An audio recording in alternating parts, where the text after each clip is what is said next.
La première nuit de mariage, le beau-père est soudainement entré dans la chambre et a commencé à imposer des rituels à sa belle-fille. Il a dit qu'elle était la belle-fille de la 250e génération de la famille et qu'elle devait immédiatement s'agenouiller. La belle-fille n'a pas eu peur et a répondu que si elle devait servir, elle serait devenue servante, où il y a de l'argent, des congés et surtout du respect. Le beau-père s'est emporté et, en se référant aux règles de la maison de 2036, a dit que la belle-fille devait immédiatement s'agenouiller pour demander pardon et se prosterner 800 fois. La belle-fille a dit qu'elle ne s'incline que devant les morts. Le mari est intervenu et a commencé à expliquer à sa femme que son père a cette habitude et qu'elle ne devrait pas se quereller avec les aînés. La belle-fille a rétorqué que les hommes achètent des voitures, des maisons et des sacs pour les belles-filles, alors qu'ici, il n'y a que de la pression et de l'humiliation. Elle a dit qu'elle a acheté cette maison avec son propre argent et que le beau-père fait un drame sans raison.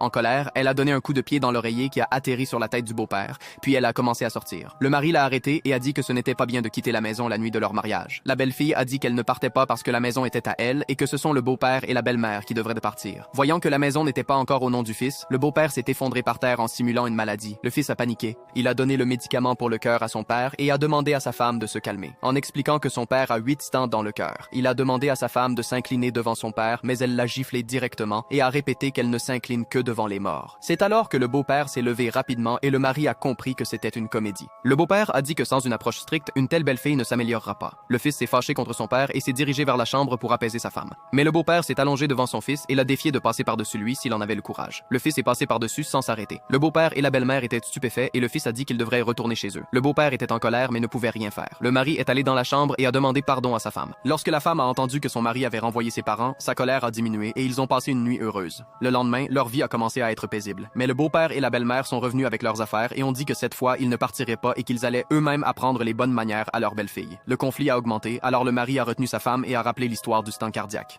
C'est pourquoi la femme s'est retenue. Le beau-père a prétexté la faim et a demandé ce qui était préparé pour le déjeuner. Le fils a dit qu'il avait fait des dumplings.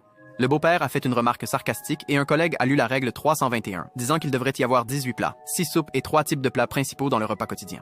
Le fils a explosé et a dit qu'il n'y avait jamais eu une telle tradition dans leur maison. La maison était pauvre auparavant, et les dumplings n'étaient préparés que pendant les fêtes, et les parents disaient qu'ils les préféraient ainsi. Le beau-père, en colère, a giflé le fils et a raillé les parents de la belle-fille en disant qu'il devra corriger sa belle-fille. La patience de la belle-fille a craqué, mais le mari l'a tiré dans la cuisine. Le mari a promis qu'une fois le repas terminé, il chercherait une nouvelle maison et enverrait ses parents vivre séparément. La belle-fille a senti qu'elle avait épousé la bonne personne. Pourtant, le beau-père s'est allongé par terre et a commencé à insister sur les 18 plats et les 6 soupes. Mais cette fois, le mari a ignoré. Puis le beau-père a dit qu'il rassemblait ses affaires pour retourner au village et a envoyé son fils sortir la voiture avec un coup de pied. Dès que le fils est sorti pour prendre la voiture, il n'allait pas revenir avant au moins 20 minutes. Et le beau-père et la belle-mère ont profité de l'occasion pour agir. Quand la belle-fille a ouvert la porte de la cuisine, elle s'est retrouvée seule et les deux étaient debout en colère devant elle. Avant qu'elle ne comprenne, la belle-mère l'a saisie et tirée dehors et à ce moment-là, le beau-père l'a frappée avec un bâton, la rendant inconsciente au sol.